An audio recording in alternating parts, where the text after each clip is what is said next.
So, siyempre, parang nagpapabango ngayon tawagin na lang natin siyang si Jollibee. Sa mga bago ko pong subscribers, mahilig tayong gumamit ng mga code names dito, no? Just to break the break the monotony and break the ice, di ba? Para hindi boring yung ating live streaming. Iwas libel din yan, kaya iniiba natin yung pangalan, mga ate at kuya. Nag-iingat lang. Buti si na Miss Marlica nasa abroad eh. Ako, di ba, nasa Pilipinas. So, kadali-dali nila akong ipabeng-beng! Buti na lang talaga, tungaw vlogger lang ako, mga ate at kuya. No? Hindi pa ako malaking threat sa kanila, di ba? Konti lang ang nanonood sa akin. Konti rin ang likers. Madadagdagan pa ba ang likes? So, sa mga bago nating subscribers, gumagamit tayo ng mga code names. And kung hindi nyo alam kung sino sina Jollibee, itanong nyo, alam na yan ng mga dati kong followers na nanonood. Itanong nyo lang sa comment section, ha? Kung sino si Jollibee, sino si Tamba, sino si Butod, sino si Barnacles. Oh, tsaka wala naman tayong mga iba pang mga pinag-uusapang tao. Usually, sila lang yan, no? Wala pa sila sa 20 katao. So, hindi naman kayo malilito. Okay. So, expose ni Miss Maharlika, ito kasi si Tamba ay nagpapapogi points, parang pangarap talaga niya maging pangulo ng Pilipinas. Si Tamba, si Jollibee, isa lang yan. So, ba't kaya siya tinawag na Jollibee? Kasi bilog na bilog? May tsura naman si Tamba, right? May tsura naman si Tamba, kaya lang hindi na natin na-appreciate yung pagiging tisoy niya, 'di ba? Pagiging gwapo niya. Although may edad na siya, pero malusog na malusog talaga siya. Cutie-cutie siya siguro ng kabataan. Apelyido naman nila, kilala bilang, 'di ba, mga good-looking na tao. Pero hindi na natin na-appreciate ang kapugian niya dahil nga alam natin na very shady ang kanyang character. Parang ano siya, kamkamero. Anong parang, Maui? Anong parang?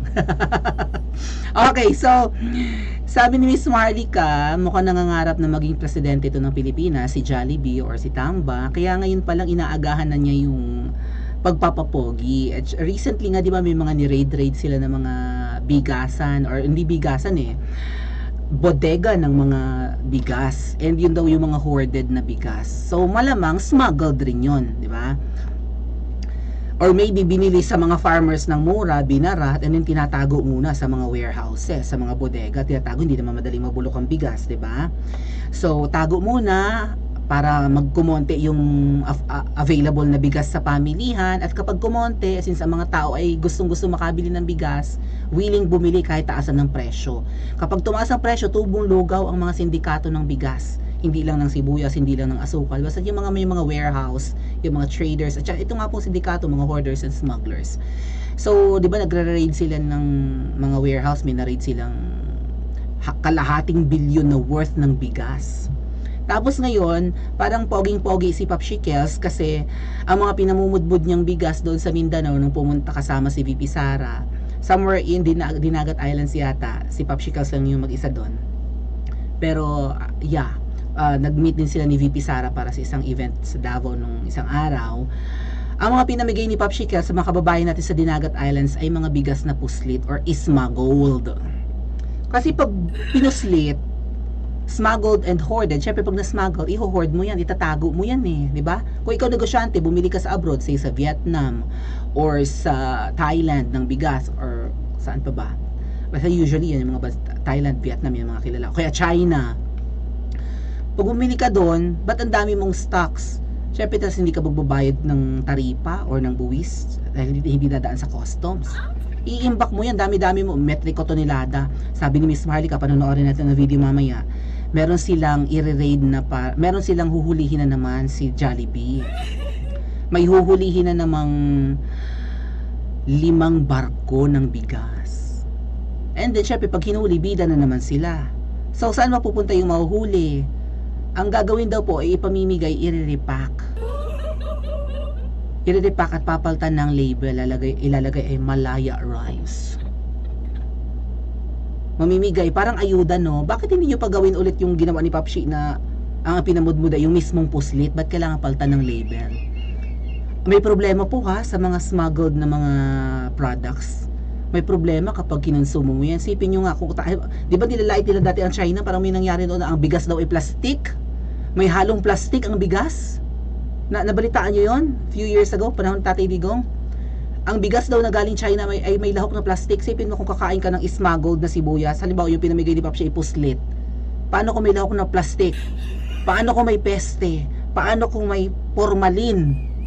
Siyempre, minsan, baka kailangan nilang lagyan ng mga preservatives yan, kahit pabigas yan. Diba, kung gusto pa nilang i-prolong yung shelf life nung bigas or nung produkto. Kakain ka ng puslit? Nakaw kakainin? Kind of a nakaw din yun. Kahit na binili nila, hindi sila nagbabayad ng tamang buwis, kaya nga puslit eh. Oh. Tapos nahuli ng gobyerno na hindi naman nila pag-aari dahil nga lang illegal yung pagpapapasok ng bigas sa Pilipinas, naging pogi points pa nga kay Papshi. Anyway, ito yung expose ni Miss Maharlika patungkol kay Jollibee sa kanyang mga balaking pagpapapogi points, at saka inaakusahan pa nga ni Miss Maharlika na itong si Jollibee ay isa rin sa mga hoarders at smugglers. Sila nung in-check na nasa BGC na business partner ni Queen Smugs, business partner and kakilala or kaibigan, I think business partner din ng kapatid ni Smugs na MA ang initials, na ang pangalan ay katunog-tunog ng dating asawa ni Pops Fernandez. At ang apelyido niyan syempre ay apelyido ni Smugs, pangalan ng ex ni Pops, at ang apelyido ay apelyido ni Smugs nung pagkadalaga. Syempre magkapatid sila nun eh. Ito po yung video mga, i-comment nyo nga kung sino tinutukoy ko, comment nyo sa comment section. Meanwhile, makinig po tayo kay Miss Maharlika. Mismong trabahador ni Tambaluslos ang nagbigay sa atin ng impormasyon na ilalabas niya ang Malaya Rice. Nakalagay sa kanyang packaging ay ang MRI. Alright? Malaya Rice Incorporated. Parang Martin Romualdez. Bakit ganito ang logo niya? Alam niyo mga palangga, Pinangalanan buong buo. dahil ito ay kanyang gagamitin sa kanyang pangarap na maging presidente sa kanyang dream job for 2028. Tanong mga kaibigan, saan ang galing ang Malaya Rice? Saan galing ang bigas? Sino ang nagbayad ng bigas? Saan inangkat ang bigas? Kompleto ba ang taxes na binayaran mula sa kung saan bansa man? Oo, Of course taripa. not. Kasi ang gagawin pala ni Tambaluslos ay kukunin niya ang bigas sa kanyang BFF na smuggler. Okay? Actually sa BFF ni Michael Ma. Okay? Ayon sa ating Buong-buong puting pinapangalanan. ahas, mga kaibigan, okay? Ang kinukontrata ni Tambaluslos para kunin ang mga bigas sa isang smuggler ay kaibigan din ni Michael Ma. Bakit ganito? Kasi sabi ni Miss Maharlika, Para palabasin smuggler na daw yung mayroong Michael Ma. murang bigas. So, ibig sabihin, doble-doble ang kita. Aangkatin sa kaibigang smuggler ni Michael Ma. Ay, pare-pareho sila eh. Ang bigas na hindi natin alam eh. The fact na smuggled yung bigas, mga palangga, ayon sa ating puting ahas, eh definitely hindi nagbayad ng taxes yan. Yes, Papasok sa smuggled nga Pilipinas. Negosyo pa nila. So, lugi na naman ang taong bayan. At anong gagawin nila mga palangging-ging? Papalitan nila ang sako ng bigas. Okay? So, wala na yung original na pangalan, let's say Maharlika Rice. Ay! May commercial. Tapos dyan nga po sasabihin ni Miss Maharlika na may i-raid daw na barko, like 5 barko ang magde-deliver ng bigas sa Pilipinas. Hold on. Ayan. So, pampapogi. Right? O, may marireid, pero ang bigas ay i-repack. Ay paano yan? Nabulgar ni Miss Maharlika, di papalitan nila yung label. Para hindi mapatunayan na totoo ang sinasabi ni Miss Maharlika, babaguhin nila yung pangalan sa mga sako. Imbis Malaya Rice, baka Malayo Rice. Malayo Rice. Or Mabango Rice. Basta ibahin nila. Naku, magigigil si Tamba. Buong-buong pinapangalanan ni Miss Maharlika, no? Liability sa mga sinasabi niya, kung tutuusin, pwede siyang kasuhan. Pero syempre, hindi jurisdiction ng Pilipinas ang Anemika kung saan nandun si Miss Maharlika. Kaya malaya siyang nakakapuna. Hindi pa rin kinakapture ng media ay kilalang mga taong binabanatan ni Miss Maharlika. Ang Queen Palaka binabanatan, ngayon naman si Tamba na mataas ang posisyon sa gobyerno.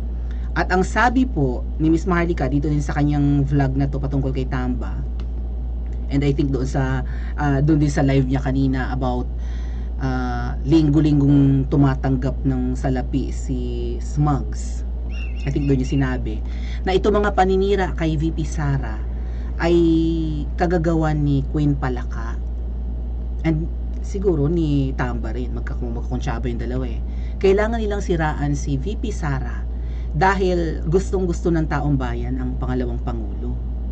And pagdating sa popularity ni VP Sara, hindi umuobra si Tamba. Hindi, kahit gwapo si Tamba at kahit anong bida ang pagpapabida-bida, kaya siguro tinawag na Jollibee bida-bida. Diba yung Jollibee na mascot, character or mascot siguro yan, may hilig magbida-bida yun, nagsasayaw yun no? Parang nagtitiktok yung Jollibee. Bida-bida. So baka bida-bida yung Jollibee mascot, 'di ba? Kung saan mo makikita ang mga video 'yan. O Exceladora yung nagsasayaw, 'di ba? Kahit sa mga kalsada, ganyan. So baka kaya tinawag na Jollibee si Tamba dahil bida-bida. Talagang pinapabango siya ngayon ng mga ensaymada vloggers, sinishare yung mga aktibidades ni Tamba.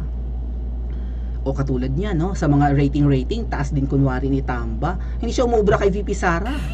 Kahit na mukhang marami ng mga survey firms ang sip-sip kay Jollibee, hindi pa rin umubra kay VP Sara. VP Sara walang ginagawa, 'di ba? Puro paninira na nga, pero gusto pa rin ng taong bayan. Kaya ngayon pa lang sinisiraan nila at ang utak daw niyan ay si Queen Palaka na manginginom ng mahilig lumaklak. So anong susunod na steps dito ni Jollibee? Ay buong-buo siyang pinapangalanan ni Miss Maharlika. Ang media hindi ito nakaka-capture. Ang bilis lumaki ng channel ni Miss Maharlika, 100k na ang followers. Laging trending yung mga pasabog niya kasi galing mismo sa yung mga expose katulad niyan. Malapit lang daw sa opisina ni Jollibee ang nagbulgar. Biro niyo yun, specific yung sinasabi. Nakapag-produce na ng mga sako-sako na may imprenta na tatawaging Malaya Rice. Ay baka ang gagawin dito ni na Jollibee or ni Tamba ay ipasunog na laang yung mga sakong yun or ipa-shred, tama ba? Booking or maybe takpan. Baka 'di ba? Halimbawa may naka-label na ng Malaya Rice kuning-kuning galing sa His Excellency. Galing sa galing kay Jollibee, ganon. Syempre, kanina mga politiko, dapat ang pangalan nila nakabalandra sa kanilang mga pinamimigay, no? Mapa notebook, mapa chichirya, 'di ba? Mapa bigas, kailangan nandun mapa t-shirt, nakabalandra ang mukha. At saka sa mga pinapagawang mga schools, waiting shed, nakabalandra ang pangalan. So, since naka-imprenta na, malamang tatakpan yung imprenta. Like, i-cover ng buong-buo, din imprentang panibago. Para huwag masayang yung mga sako. Or maybe mag-produce ng panibagong sako just to refute or kontrahin yung mga expose ni Miss Maharlika. Pero syempre, magagalit ang mga yan, no? Na-booking maagang na-booking. Ano sa tingin nyo ang gagawin ni na Tamba at ni Reyna Palaka sa maraming ahas na kumukonta kay Miss Maharlika? Buti pa si Miss Maharlika, maraming mga nagtitimbre, no? Ako talaga, hindi ako influential na vlogger, no? Kaya kayo na lang ang magparami ng subscribers ko, mga ate at kuya, no? Aside sa pagko-comment dyan sa comment section, isi-share nyo rin sa inyong mga friendship na may isang prinsipesa na may hikaw na nagbo-vlog at bumabatikos sa mga katulad ni Reyna Palaka at ni Tamba.